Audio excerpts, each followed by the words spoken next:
Hey, good evening, everybody. I'm Dr. Miller, Dr. Weber. I see some students are joining us. What was that, Nathaniel? If you want to just turn your mic on, go Yeah, hi, ahead. Sean. Yeah, no, that's Blackboard Collaborate I'm using.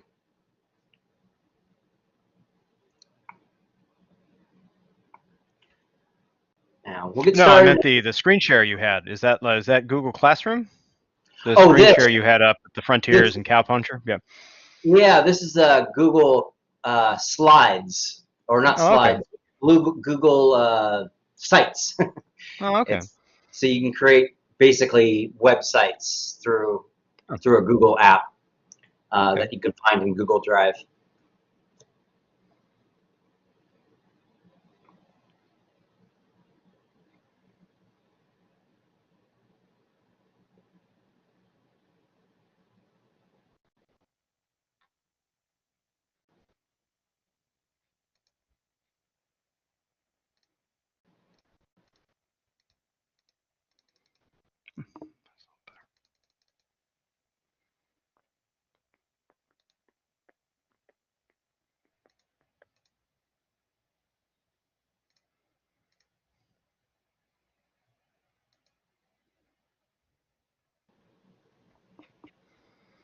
All right, looks like I'm back. Hopefully that's not an issue too much.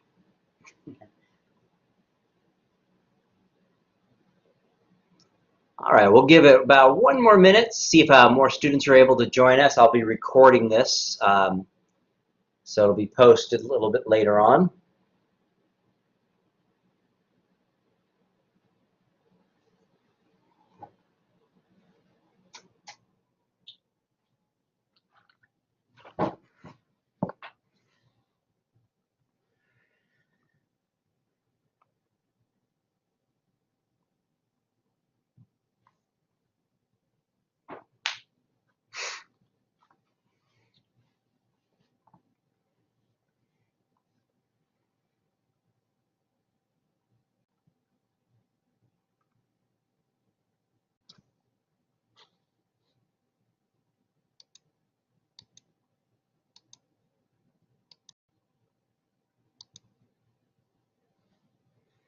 All right, let's go ahead and get started. Looks like we got one student joining us tonight. Hopefully more will join us in a little bit. But again, this is being recorded, so I'm going to post this in Blackboard later. I'd like to introduce and welcome Dr. Weber and Dr. Miller, two historians from the History and Philosophy Department here at South Texas College that I miss seeing on a regular basis. So I guess this is the second best thing that we could expect, hanging out on Blackboard Collaborate on a Wednesday evening. And so if Dr. Weber is there and Dr. Miller is there, if you want to turn on your mics and or cameras, if you prefer it that way, we can go ahead and get started.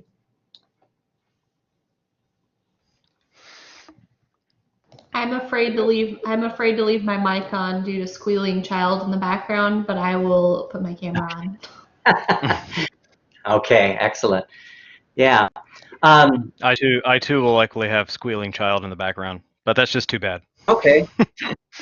Yeah, that's fine. Often when I have students join me on this, we get all sorts of things in the background, including lots of squealing babies. But I wanted to have this talk basically. It's the first time in my career I've been teaching at community colleges now for about 17 years, and I've never taught fully online. I've always taught online, but never completely online, exclusively online.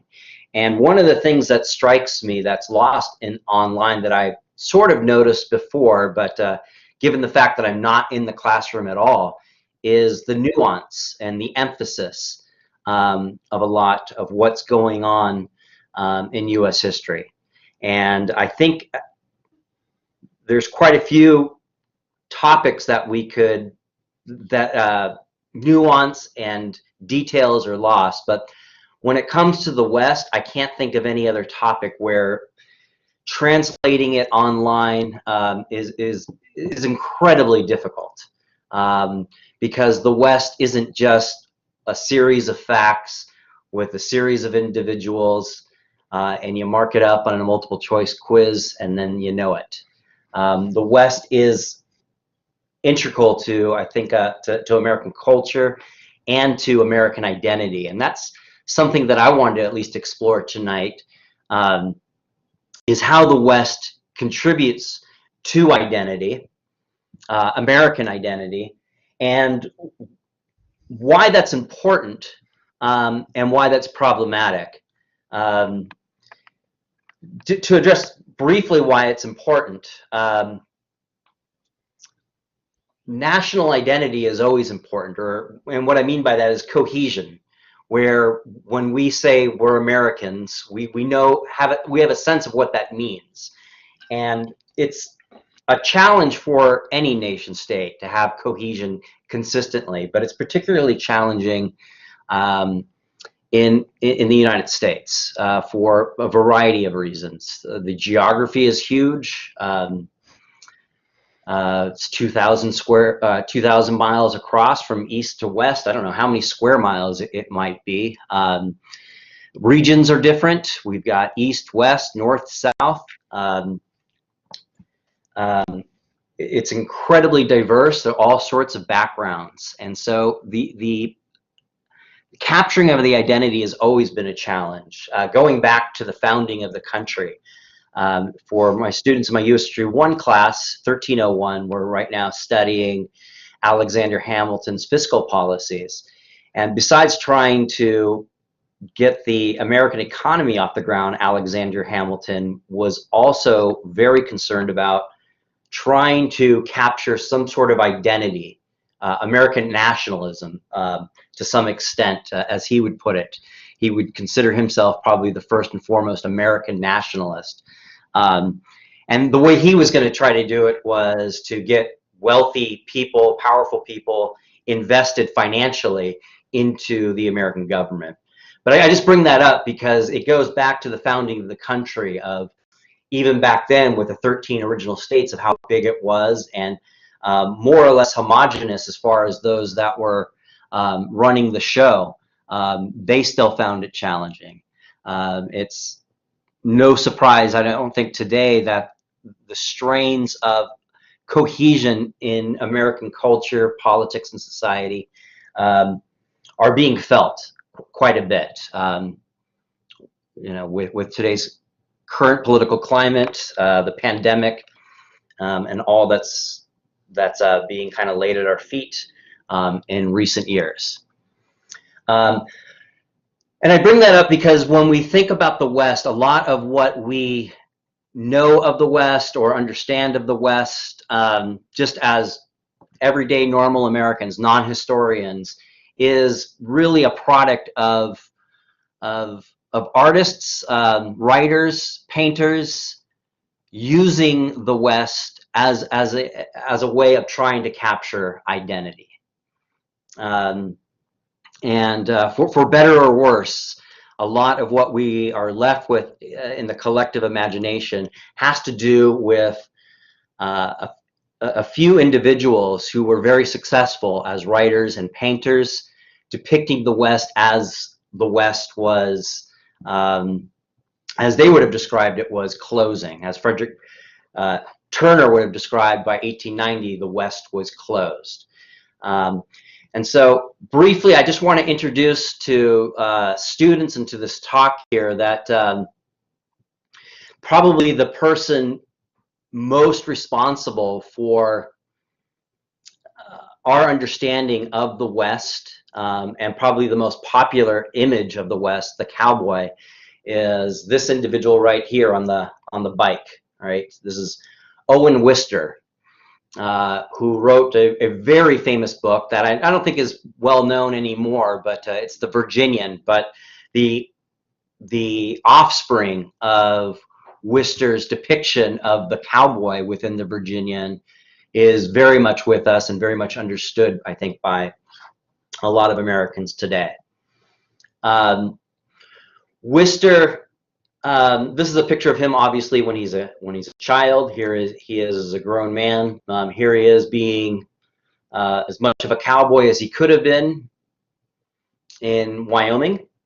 You see right here, if you know anything about how people dressed in the late 1800s, early 1900s, this guy comes from a very privileged, powerful background, right?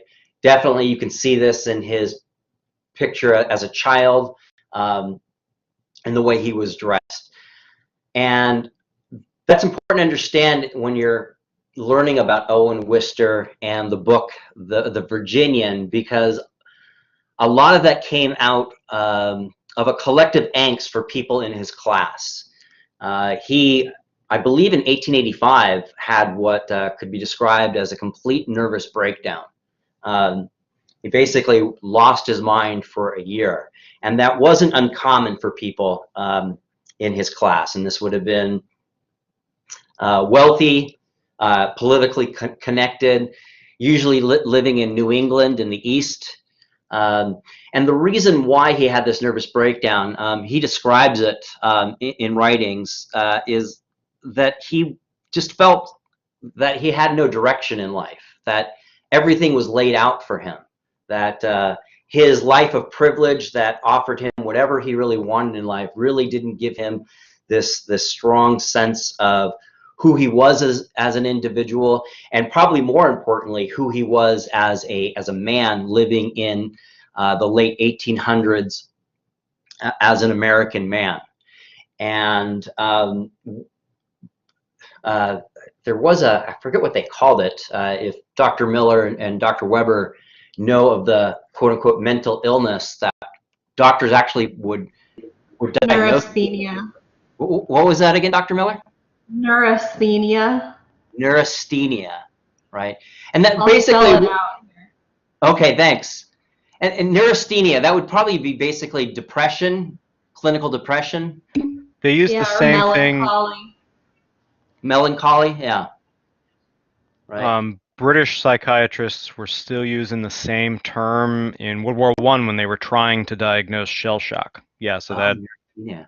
it was around for a while. Yeah. What's the breakdown of that word? Is there the nera? Is that? It's not. Does anyone know? What is that? Well, like neuroses, I guess. Yeah, that's yeah, I guess so. But anyway, yeah, this is what doctors were basically diagnosing people of the upper class with, and the prescription was to go to the West and hang out and get some fresh air. And so, because these people had money and they had the means, it became sort of a kind of a luxury resort for these people. And they would go out, and there would be people, kind of older, kind of retired cowboys, former cavalrymen as well, who would go out there and tend to these upper wealthy individuals, who would go out there and try to get some relief from their depression or neurasthenia. And so their West was definitely, their experience of the West was catered. It was probably a lot of fun, but it was not the actual experience that the actual cowboy went through. The actual cowboy was basically, my understanding, of a product of the Civil War, with the Union basically cutting off cattle runs that were going on that were supposed to go to the east, and so you had this proliferation of cattle out there. And so as the war is ending, you just had young men trying to make a buck and rounding up these cattle and getting them to Abilene in order to make a buck or two. And it was for only a short period of time. And from my understanding and study of the actual cowboy, it was not a romantic life. It wasn't something that any sane individual would want to do on a regular basis. It was dangerous. It was hard work. And depictions of it in books and in movies and in TV shows definitely, I don't think, ever really capture what your average working cowboy went through. on many There's factors. a few good ones. Lonesome Dove is pretty good. Lone Dove. Yeah. Okay, I'll have to rewatch that. It's been a while, but Well, and that the actually. book is excellent too. Okay. Okay.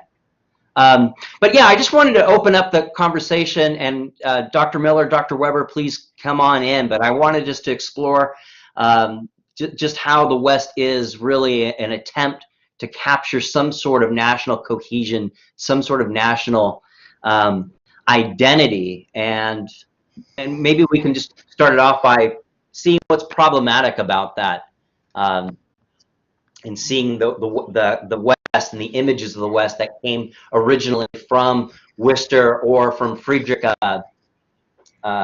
Remington, the painter, the American painter. What might be I would problematic? argue it goes even farther back than that, Sean. I talk about in my History 1301 how there's very little that's original to American culture, but the frontier is kind of the original and unique aspect of American culture, and that's probably why it's such a huge part of the national identity, and that's even really before this is the United States. I think even the colonies, they're brushing up against the Appalachian Mountains, and Great Britain comes in and says, no, you can't move further west. And that is part of what causes that big break in crisis. And, the earliest forms of American literature are captivity narratives and, narratives about the Indian Wars, so to speak, in New England. So I think it goes a long way back. And, it is problematic, and we can talk about this frontier theory or this frontier thesis and how it kind of focused on individuals, and it focused on certainly white male individuals, and sort of glorified conquest, of course. It leaves out a lot of the family, the community, of course, the role of the government in shaping the West. And of course, it leaves out all of those people who were conquered, so to speak. Oh, yeah, great point, Dr. Miller. Yes, there has definitely been a fascination of going west, young man, going all the way back to the colonial era.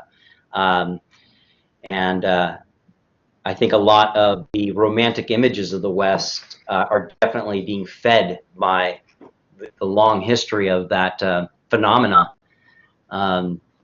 What I find fascinating about the West and the way we understand it is people like Worcester and Remington were, I think, and Turner, the historian Turner, were really lamenting an end to that process, and a collective angst that this Anglo-Saxon tradition might be coming to an end, and the romanticization of the West and of depicting it as this place where the white Anglo-Saxon thrived was I think an attempt to preserve the dominant culture of the Anglo-Saxon in American politics and society. Yeah. Dr. Webb. Yeah. Yeah. Oh, something I'd like to. I think that so much of, like you were saying, Mr. Kennedy, that so much of what we know about or think we know about of the West is this profound fiction. That the overwhelming majority of people who moved out west did not, claw their way out there in the back of a Conestoga wagon. They took a train. That most people didn't move out west until the train lines were laid down, and it became much easier to move out west. Certainly, Worcester, I imagine, would have taken a train most of the way. And then ridden a guided horse the rest of so part of that story is all just sort of this American imagination about how we're all frontier folks, just like all the colonists were frontier folks, except for the 90% who moved over after 1620, and there was already a port and there was already a town to live in, and it's not nearly as frontiersy anymore. That so much of the West is not white. You're mentioning the cowboys. Most of the The equipment they're all using was developed by Mexican cowboys, and most of the cowboys themselves were either Mexican or black. Some of the slave owners who had come out to Texas had hired Mexicans to train their slaves how to manage cattle, and then they did that then as freedmen. Yeah, so much about of what we think about the West is all this sort of fictional narrative of America as the perpetual sort of frontier hard work folk. When a lot of that is much more complicated. I think it would have been, obviously very difficult to live so far from a supply chain, but if it got really bad, you could always hop on your horse and go back to the train and go back east. That you had a lifeline, you could escape. So this notion of the West as this entirely wild kind of place, like I think a lot of Americans who moved out there would have had a pretty good support network once they got there. So it's not that frontier. And a lot of people did fail. Yeah, and go back home. There's a whole movie, Wagons East. What was it? What was that? Wagons East, a pretty John Candy's last movie, Wagons East, about Wagons a group of people who hate the West and they decide to go home. That sounds like a John Candy movie. Yeah. Yeah. Are you guys familiar with the evolution of the cowpuncher? Have you guys given that ever a really good read? No, I have not heard of that before. No, the one I'm familiar with is Joseph McCoy, so this is new. Okay, this is basically the prelude to the Virginian. Shortly after Worcester has his nervous breakdown, he and is basically said he's going to go out west. He goes out west and he has this epiphany, like, this is my happy place, and he went there year after year and kept an active diary. He never kept a diary before. And now he was coming to these realizations about what the West was. And it's a fascinating essay, basically, the evolution of the cowpuncher. And basically it starts out in this really interesting way of I think it's in Texas, where a cowboy and an English aristocrat run into each other. I think they're on a train. And they're judging each other, right? The cowboy is judging the English aristocrat as being this, like, uppity rich guy whose hands are soft, and then of course the English aristocrat is judging the cowboy as this kind of renegade ruffian guy who's not cultured or educated. But they're going out. This English aristocrat is doing very much what Worcester was doing. He was going out to see what the West was all about. Oops. And when he finally gets to whatever Western resort he is at, to the cowboy's surprise, the English aristocrat falls right into place. He knows how to use a gun. He's able to quickly learn how to rustle a cow, and he's in his element almost immediately. And so this hypothetical situation of these two different people brings Worcester to this realization about what the West depicted.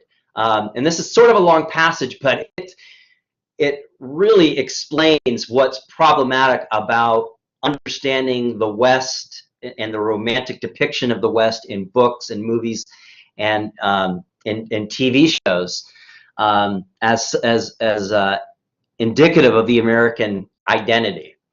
But real quick here, this is from his essay. This is towards the end of his essay. Adventure to be outdoors, to find some new place far away from the postman, which is interesting. This is this idea of kind of what the cowboy is against, right? The postman representing civilization, right? Commerce and business. To enjoy independence of the spirit or mind or body according to his high or low standards.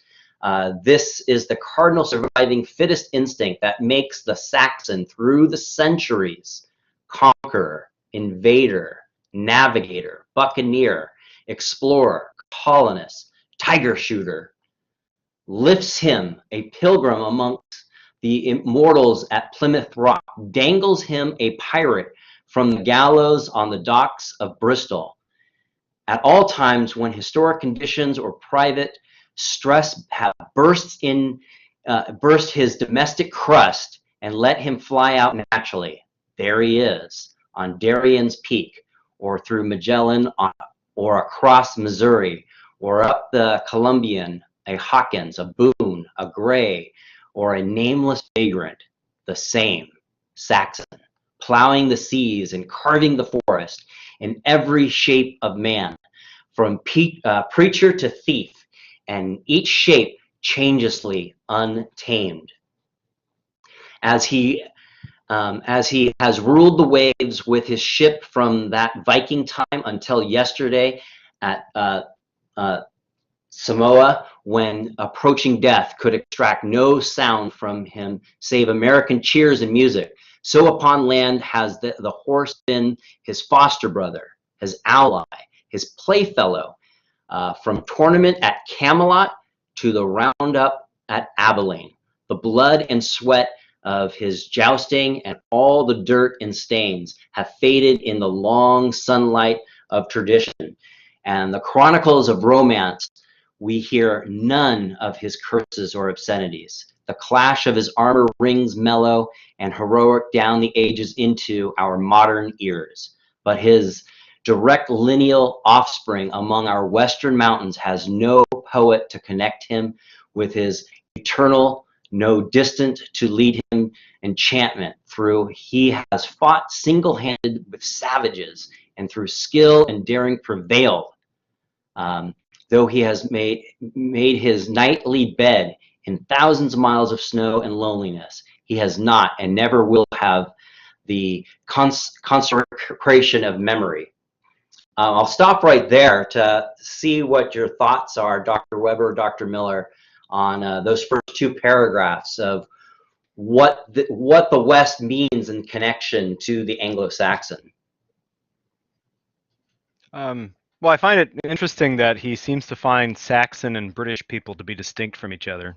Because so Saxons get executed in England, but they're heroes here in America. No, there's the details. Just yeah, that I assume he probably like wrote all of this from his comfortable horse at his nice ranch getaway back west.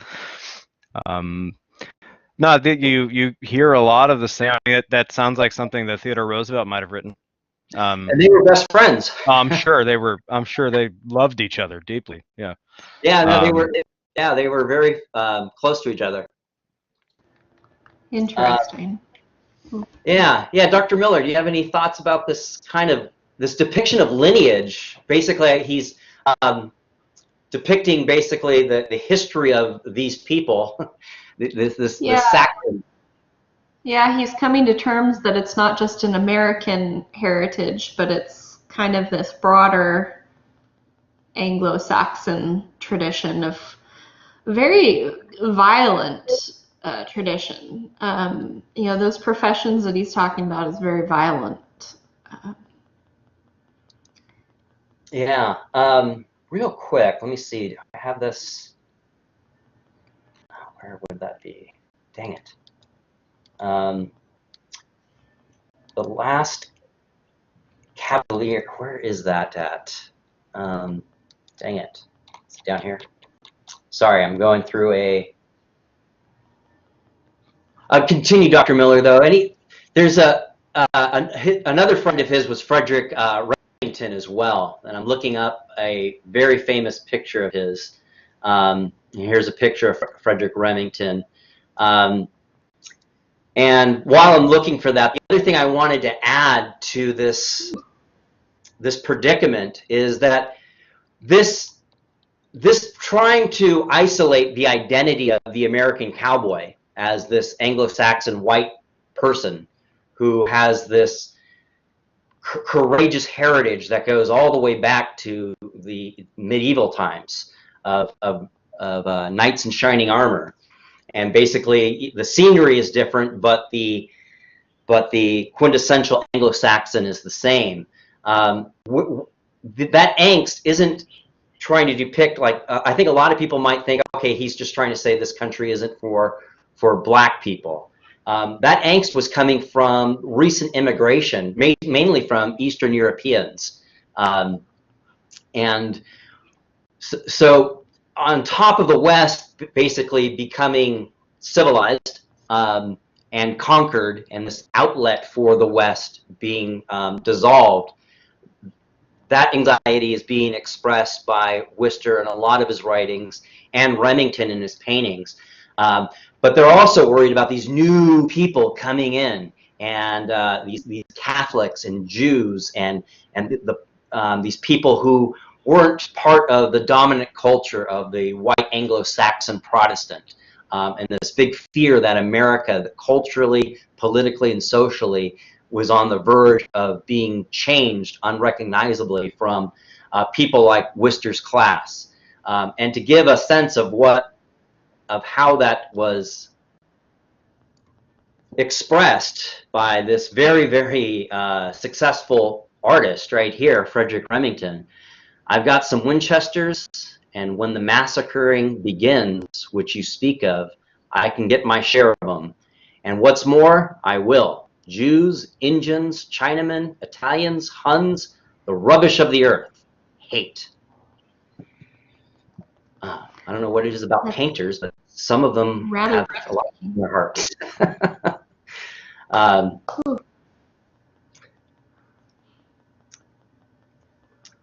So yeah, while we're on, and I don't want to have a whole talk based on identity, because there's lots of things we can explore on the West, but anything you guys wanted to bring in when it comes to the West as this place of trying to capture some sort of WASP identity, white Anglo-Saxon Protestant identity?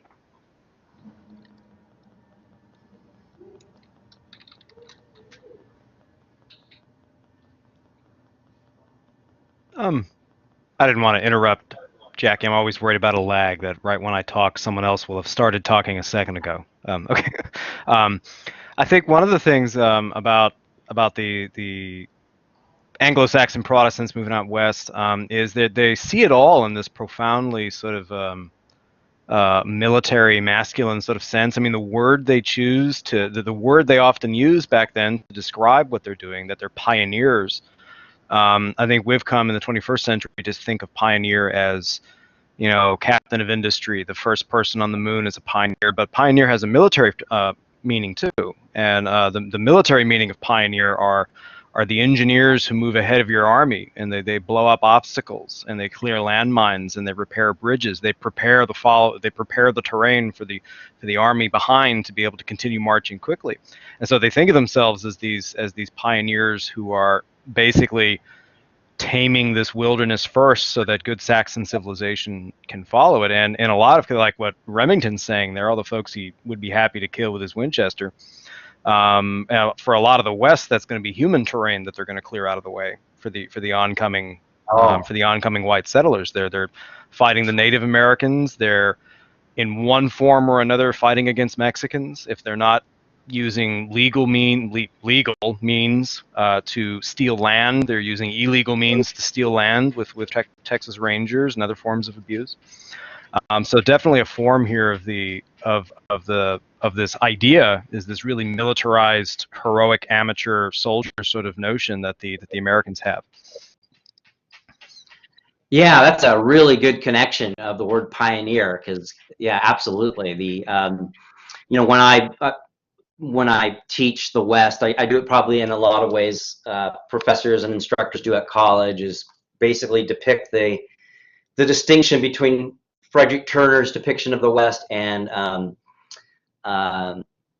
what's her name, Patricia Limerick's Legacy of Conquest. And what's fascinating about that book, it came out in the mid-'80s, and I had a professor talk about when she was first presenting that book, people were irate. And for those that aren't familiar with any students watching this, basically that book was also an attempt of trying to say, okay, the West is a place where Americans can grab a collective identity. It's if we just say it's this white Anglo-Saxon Protestant identity, well, that's leaving a lot of people out, and it's leaving a lot of the story out. So what is the common denominator of that story? And her answer was conquest. And if you want to understand American identity, then you need to, as an American, understand your relationship to that historical conquest. And yeah, this professor who introduced that book to me was saying that she was booed off the stage repeatedly for even bringing something like that up in academia. Yeah, I'm not sure now if there's anyone in academia who would disagree with you that America is a country built on conquest and exploitation. I think there'd be people who'd qualify it, but I don't think anyone would even disagree with that notion now. Yeah, Anyone in academia, at least. Yeah, and that's what's interesting. I'm thinking of some popular people who might disagree. No, yeah, of course. Yeah, and that's what's interesting, I think, about historians' understanding of history, whether it's right or wrong, and the popular understanding of American history. One concept that comes to mind is the Civil War, right? I think there was a time where historians debated about the cause of the Civil War. I can't think of any historian who's going to really have a forceful debate that it had nothing to do with slavery. I think the consensus is there. But yet, if you bring that up in certain circles in this country, you can actually get into a physical fight about what caused the Civil War. When somebody isn't immersed in the history of that war, and really you don't have to be too immersed in that history to understand really what that war was about. Just a light smattering of facts. Yeah.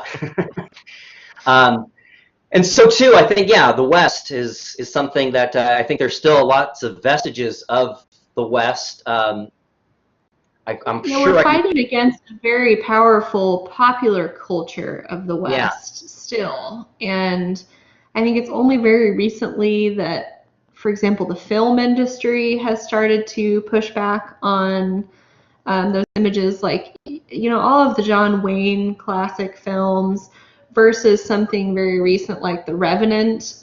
It's only been, very recently that we're starting to see these new themes and the diversity of the West being presented, clearly and fairly. And there, there's still a lot of cultural vestiges that show it in, the old way as well. So. Yeah, and kind of to conclude this part of the talk on American identity in the West, because I know Dr. Weber wanted to see how the West was basically a prelude to American imperialism. But this painting right here by Frederick Remington, The Last Cavalier, do you guys see what's going on in this picture? I see crusaders and English Medieval noblemen. knights. Yeah. Yeah. And yeah, what's front and Conquistadors, some conquistador hats. Yeah. Mm-hmm. This is really the passage I was reading of Wister's. This is really just a painting of that passage, right? Yeah. Here are the ages of the Anglo-Saxon, and here we are in the present day, and this is it. And if we're not careful, we will lose this claim to being courageous, to being self-sufficient, to being independent, to being rugged. Yeah. Is there anything else that anyone would like to bring in when it comes to America's identity and the West? I think it's sort of interesting that despite the West being our notion today of the popular West being so whitewashed, being so that's John Wayne, Clint Eastwood, that despite our notion that the Indians are the bad guys, that despite of how whitewashed it is, it's also a place where so many different groups of Americans can claim to be part of the story. Yeah. The exodusters moving out of the deep south into Kansas, Chinese and Japanese agricultural workers in California, Mexican Americans, of course, Irish immigrants, Scandinavian immigrants, Finnish immigrants in Oregon. That's a whole other story, the logging industry up in the Northwest.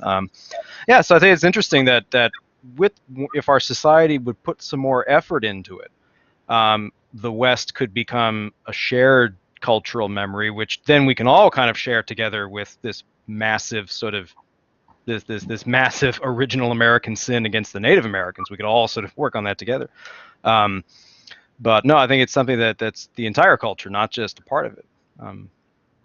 Well, and I think that there is some commonality that Westerners should be able to feel with all sort of colonized people in general, and that goes along with your theme of imperialism, Nathaniel. I think there's a very real history of the government setting a path for settling this part of the country for obvious reasons of suppressing Native Americans and Mexican Americans who lived here before, but also so that they could pave the way for economic prosperity, to create markets for Eastern manufacturers, and to build railroads and put money in the pockets of railroad financiers. And the suppression of many Westerners beneath the thumbs of those big corporations and mining companies kind of gives us all a shared story that isn't spoken a lot about either within the history of capitalism. Yeah, a shared labor history. Yeah, I hadn't thought of that. That's interesting. Yeah, great point. I mean, it was. I mean, the romantic idea of the West being a place where, an individual who has nothing could go out there and perhaps make it big just through his own labor. That was a possibility for a few groups of people for a brief time. You think about a gold miner who happened to, the rare gold miner who happened to come across a large rock of gold. But any opportunity for that would have been wiped out as capital flowed into places like California and replaced the guy with the pickaxe and the thing with huge dredges and all that went into all the capital that would go into extracting gold from the parts of the West where it was abundant. Right, and the same is true of the cowboy and the farmer. The cowboy is not the wealthy guy. He's the wage laborer who makes very little in a year and ends up spending a lot of it at the end of the trail. He's not building up a cattle herd of his own most often. And there aren't really that many opportunities to be able to move up in the ranks, I wouldn't think. And farmers, there's this myth of homesteading in the West and getting free land and being able to, build yourself up from the ground. But a lot of those homesteads, almost 50% of them failed. A lot of them ended up realizing, well, I don't have enough money to keep going, so either I'm going to sell or I'm going to go ahead and buy off my free land so that I can mortgage and buy tractors and more land. And so then they get indebted to the banks. And of course, they're all indebted to the railroads. They need the railroads for the market access and things. So nobody is really independent in the West, and there's not as much opportunity for rising up from nothing as a lot of people think. Yeah, those are great points, and I think the problem, I think, for a lot of young people who might be struggling to figure out how to find a niche in the society is they have this understanding that I just need to be an individual. I need to be rugged. I need to take advantage of opportunities that are out there on my own. And what they don't realize is that anybody who is successful has used the leverage of their background, of society, and most importantly, of the government in which they lived in. The things that you guys have brought up, the railroads, the Homestead Act, the university system that was set up to teach people how to farm out in the West, that A&M is a vestige of. Those were all things that were made possible for those that actually succeeded from the collective.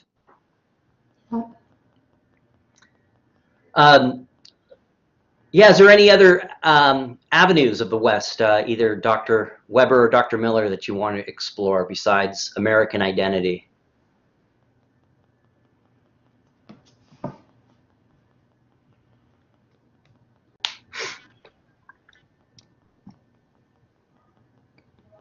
Jackie, you want to go ahead, or do you want me to say? No, go ahead. Okay. I Well, got I one. when I teach this section of 1302, I fold it into the same section of the course that talks about urbanization and talks about immigration. This is being another form of Americans moving around and finding new ways to make money. And I usually follow it up with the American imperialist phase that comes right around the time that Turner would have Turner claimed that the frontier was closed in 1890 with Yeah, the with the Oklahoma census. rush, right? He's basically piggybacking off the census claiming that the West was all completely settled. I was reaching back to one of my first graduate courses to remember Turner's exact thesis. Yeah, so shortly thereafter, the Americans are going to undertake their imperialist phase, where we go to war with Spain, ostensibly over Cuban independence, but really sort of as this way to kind of break into Asian markets to be able to control an overseas empire, but also, and I think directly connected to this frontier sense, was this fear: what's going to happen to American manhood without Montana ranches to go conquer? The Native American tribes are mostly, I think, the Nez Perce are defeated in 1890 roughly. So some of the Apaches get run to ground around that same time. That the Native American wars are over. The land has all been conquered. There are trains. You're no more than a few days' ride from any train line, no matter where you are in the West. What's American masculinity going to do now that we don't have that outlet anymore? And so there's a whole argument that we go off onto our imperialist crusade out of this crisis of masculinity. I think it's sort of an exaggerated thesis, but I think it's still it's part of the truth. I think it's part of the story. So as we're going off on our frontier, on our imperialist adventure, we're moving in the same direction roughly. I know that we call the Philippines and China the Far East, but I think when most Americans look on the map, they don't go east, they go west across the Pacific. It's roughly the same direction. It's the same people. It's the same white sons of famous families and stuff who are joining people like the Rough Riders. It's the same army. It's the same army that had gotten done fighting Native Americans, didn't have a whole lot of purpose anymore, was worried it was going to get phased out because the Navy had gotten really big in that same time period. And then they get to go off and go have their moment of glory riding further off into the western sunset, well across the Pacific Ocean to the Philippines. So I think that when I teach the course, I try to draw sort of direct connections between the war in the Philippines, where they use all the same terminology. They call going out into the jungle of the Philippines to hunt down the guerrillas. They call that going out into Indian country. Their equipment's mostly the same. It's the same kind of war for the army. So it's one of the things I make connection in class is this direct connection between the imperial phase and sort of the end of the West at about the same time. Nice. And yeah, as you were bringing up this angst of people like Theodore Roosevelt and Worcester and Remington, of feeling like, okay, my grandfather was in the Civil War, my father was fighting Injuns, as Remington would put it. Yep. And here I am, this young man who, what am I going to become, a banker? How am I going to demonstrate man, right? But yeah, this is a great, well-known quote of Roosevelt's, right? When he was in the McKinley administration: I should welcome almost any war, for I think this country needs one. And what he was expressing there is that what he believed was the feminization of young men in America in the late 1890s, and he thought a good war would man up young men, so to speak. Yeah. Sorry, Dr. Miller. No, that's okay. I was just going to say the nostalgia of all of this is very astounding. That's one of the central problems with kind of novice historians or just general citizens thinking about history is just the profound nostalgia for what they think the past was. And you see this so many different times in American history. And you mentioned kind of juxtaposing rural development with urban development, and as one lessened, the other increased. And Mm-hmm. you know, Roosevelt himself was, of course, very concerned about that, and he established the Country Life Commission in 1908 because rural people were afraid that all of their young people were going to leave and that the countryside was just going to be emptied out, and you know, they needed to modernize the countryside to an extent to keep attracting people to live there, but needed to preserve the way of life of this sort of rural community. And we see that still today. I think a lot of the Make America Great Again slogan is appealing to people in the middle of the country who still live in these farm communities, because they're thinking back on these sort of bootstraps, individualistic ideals of the West. Yeah, that's a great point. I mean, that goes back to the founding of the country with Jefferson's concerns of the yeoman farmer and the difference between like the Jeffersonian Hamiltonian vision of what America should become, where Hamilton believed that we should adopt everything Great Britain and become captains of industry, and Jefferson was, whoa, what would that do to liberty? And on the surface, and there is some, the problem I think is there is some truth to that.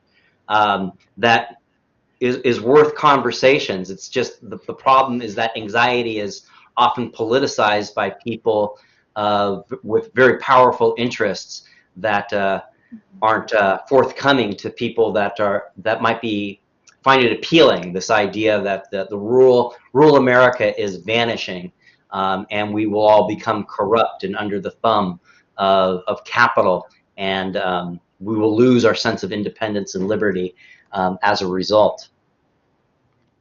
Forgetting the point that that's already happened. Yeah.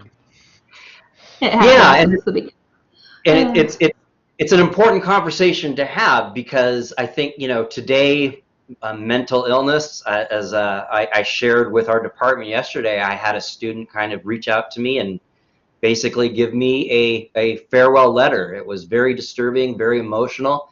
And I have no idea what the student's story is. It was just that message. But I couldn't help but think that part of it is there are a lot of young people who, because there's, for a variety of reasons, feel just directionless, like they just don't know where to put their attention towards, and have an understanding of what the future holds for them. And a lot of it is, I think, we are encouraged to be sedentary, sitting around watching TV, playing video games, and then you go to college, you're sitting around studying, you get a job, you're sitting at a desk job, and that does have an effect on human psychology, as well as the physical aspect of just being a human, that I think can be exploited by using history and popular culture to do things like take a country to war. I think we go back to the West with the frontier. I think you know that I think there's been a lot written about American productivity, about American obsession with work being the foundational sort of identity for most Americans. What work do you do? That's where you get your purpose from. And I think like the problem, like you were mentioning with your student, you know, in the 20, you know, back in the 19th century, when they're going out into the frontier, or with the Pilgrims, or with any group of the settlers moving in, work was building a home, having enough food to survive for the winter, fighting the natives for bad reasons or not. Fighting the natives was the work that you were doing, building this new place with your own kind of bare hands. And now in the 21st century, work is, you know, serving a corporate sort of overlord to marginally increase, you know, die at your post, marginally increasing profits for people. And I don't know like how we're I think we're a country who still sort of idolizes the work that had been defined by an earlier generation of people who were having to build their houses out of green timber, and we still take that and sort of apply it to service jobs today. That same sort of, well, that's where your identity is. And so I think it can become very frustrating for Americans, probably for reasons we can't exactly put our finger on. Why do I feel so bad about myself when I have a job and, you know, I'm busy all the time? I think we have this sort of essence in America that, you know, whatever you're doing is probably not good enough, because look at what Americans have done before you, this conquering of the West. And so I think it's a very unhealthy way for a country to view itself, a very unhealthy sort of self-identity. Yeah. Very good point. Yes, and it is, and I can see the frustration of people not immersed in American history with academics too. I think that's part of what we're seeing today too, is this kind of idea of the common American versus the elites, in which academia would have been thrown into that, because the romanization of the West is fun. Cowboys and Indians, the cavalry, that sound, you know, people played that as a kid. Why do you want to take that away from me? Yeah. And isn't that what made America great? You know, despite everything that we're trying to demystify here, the understanding of that's what made America great, that rugged individuals took a chance, and yes, some failed, but the ones that did not fail, they laid the foundations for where we are today as Americans. And we need to carry on that kind of attitude. And if you're not carrying that attitude, if you are lost in your own depression and you're busy navel gazing all of the time, there's something wrong with you personally that you need to figure out. Yeah, any more exploration of just of how the West, how the Spanish-American War was really an extension of the popular notion of the West? I kind of think too, another area where this was the case was, at no point during the westward expansion was this an existential threat for America. You know, not in reality. You know, we're not going to die as a country if it takes us 10 years longer to conquer California. And I think for the same way, the Spanish-American War, it's all sort of experimental expansion, not something we have to survive. And that gives us this nice, I think American history is full of these instances of America where America has enormous room for failure and error and mistake that other countries don't necessarily have. You know, if you're a Central European country and you screw up, the Germans invade. Yeah. If America screws up, profits are down for 10 years, or maybe we don't quite get across the Mississippi in time. So I think like the Spanish-American War, like the West, was sort of that we were a people who could afford to go be adventuresome. That we weren't a people who were going to be punished by sort of immediate, you know, mistakes, like other peoples have been. And that's the product of having that frontier in the first place, is having that vast expanse of land that the U.S. governs and owns with only 2 borders, and yeah. Neither of them threatening. Yeah. Yeah, that's a great point. Just basically, you can see that from an individual perspective, just living kind of in too much luxury and feeding those parts of us that just want more and more and more, and how that can just lead to further individual decline, and kind of extrapolating that to a nation of just having so much that you kind of, it gets the better of you. But yeah, I think that this idea though of the West being or the Spanish-American War being an extension of the popular notion of the West, and the manipulation of captains of industry and politicians of the time to get the United States into that war, of a very deep concern, I think, of wealthy individuals at that time, that the economy was in decline. And whether they were correct or not, I think they were very worried that with the West being conquered, that markets, particularly consumers, might not be sufficient enough for the demand or for the supply, that industry was producing at that time. And so expanding out and producing our own empire might alleviate some of those potential problems of having too much supply and not enough demand. And getting people like Theodore Roosevelt to get us all gung-ho and excited about conquering places like the Philippines and perhaps Cuba and Puerto Rico, and just basically taking the last remains of the Spanish Empire. I think the just around that same time, when the American government policy had shifted away from war and reservation with the Native Americans, you were having the Carlisle School for Indian orphans at this time. Yeah, the same thing with especially when we took over the Philippines. The phrase they used, and students in class are always amused by this when I quote it directly, that they referred to the Filipinos as our little brown brothers. That they need American direction to help take care of them, right? So there's lots of different ways you can make this argument that we need to move out into this new empire, or we need to move out west. We have to go save the savages. That would be I think their common term for that. Yeah, I mean, that was the impetus.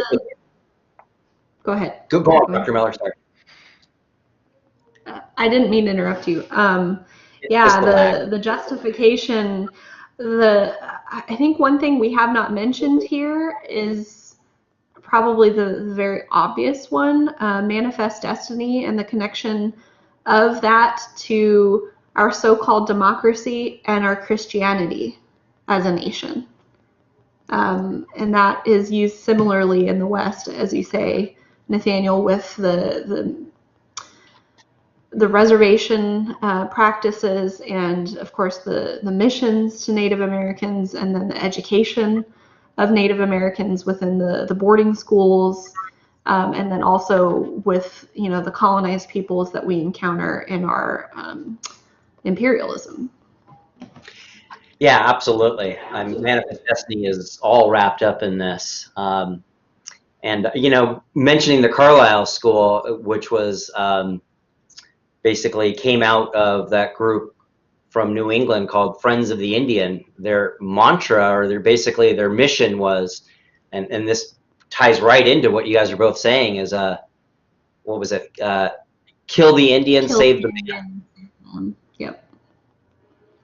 Which literally they weren't saying, from their point of view too, to be fair to them, they were trying to be helpful. I mean, they were reading the newspaper accounts of what was going on with the so-called Indian Wars, and from their point of view, living in New England, this was completely anti-American. This is not what Americans do. We don't go out and conquer.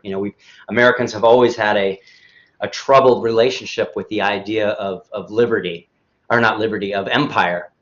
And so the Friends of the Indian believe that what the problem for Native Americans wasn't them as human beings, it was their culture. And so we need to kill the Indian in them and to make them men, by basically providing them with opportunities to become the equivalent of a white entrepreneur farmer out in the homestead. Yeah.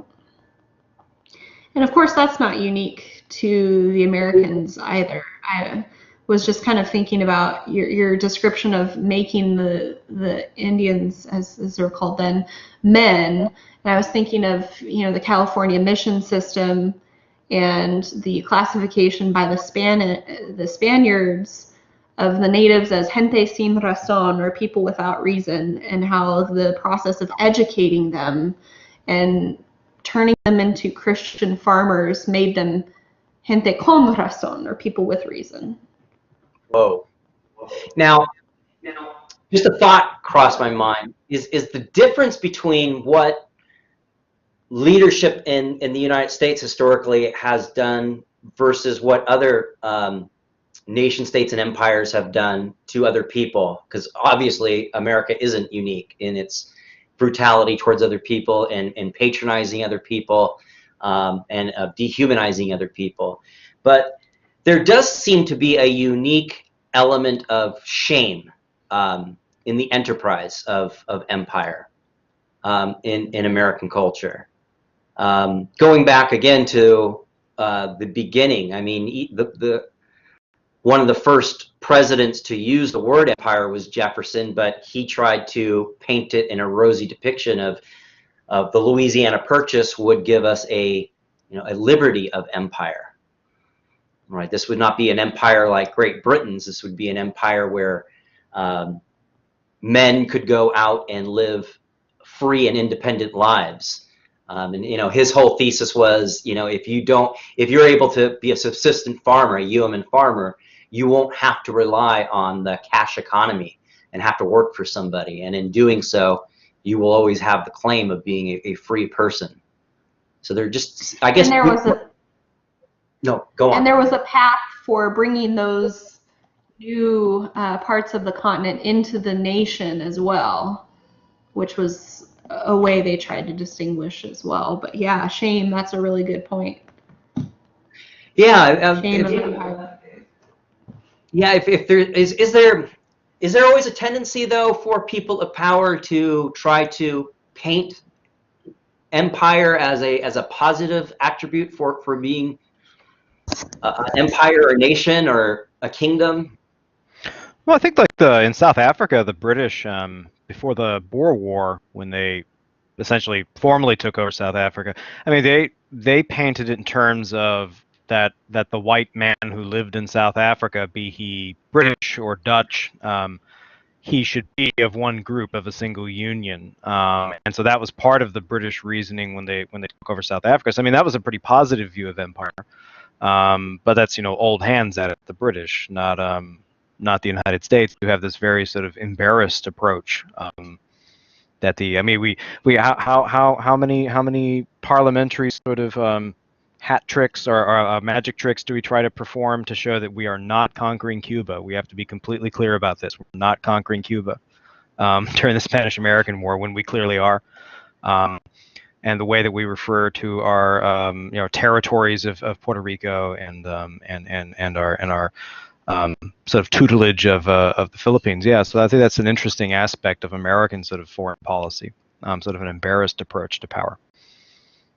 Yeah, I'm thinking of the war in Iraq in 2003. I mean, there was no mention of oil interests there. It was Saddam Hussein was a tyrant. He was killing his own people. And how dare us not try to bring democratic values to the people living in Iraq? And so for all of those reasons, this war is justified. One of the things I think why people find Trump appealing, for those that do find him appealing, is he says often the quiet part out loud. When we were pulling out of Syria a couple of years ago, I remember just the news outlets just going crazy over the fact that he said, we're not pulling out completely. We do have people there guarding the oil. All right, so don't worry about that. So I think people hear that and go, okay, at least he's being upfront about what we're doing there. Yeah. Yeah. Is there anything other? I mean, I could talk all night about this, but is there any other avenues of the West that we need to explore here before we do wrap it up?